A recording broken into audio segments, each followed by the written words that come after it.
Vous avez refusé de débattre avec votre adversaire Daniel Simonet. Les débats sont interdits par le parti ? Non, mais je suis pas dupe. En fait, déjà, d'une part, il n'y a pas de consigne de vote, mais je suis pas dupe. Mon adversaire, voilà, elle accuse un point de retard et aujourd'hui, elle se réveille alors qu'un débat avait été proposé entre les principaux candidats au premier tour et aujourd'hui, elle ferait signe de vouloir un débat.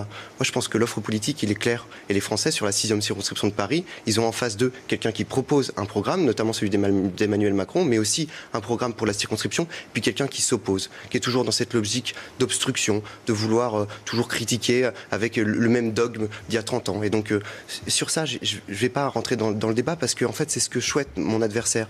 Souhaite organiser, en fait, un semi-buzz sur ce second tour, alors même que l'offre politique, elle est claire, qu'elle a déjà été débattue pendant la présidentielle et qu'il me revient aujourd'hui de représenter notamment le programme national.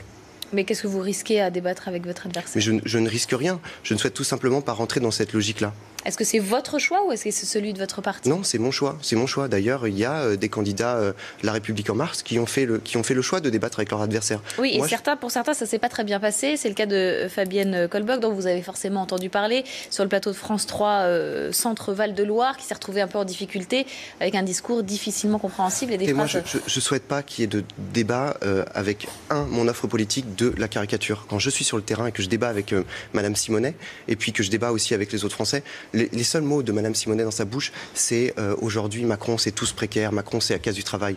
Alors qu'elle n'écoute même pas la personne qui vient lui parler juste à côté d'elle et qui lui dit « Moi, je suis immigré de 2e génération et mes enfants, ils ne trouvent pas de travail, ils sont au chômage depuis plus d'1 an alors qu'ils ont bac+5. » Et donc ça, c'est ça qui me désespère dans cette façon de faire de la politique. Moi, je ne suis pas dans une politique spectacle. J'ai quelque chose à prouver, j'ai quelque chose à faire. Et donc, je réfute ce format de débat parce que c'est pas ma façon de faire de la politique.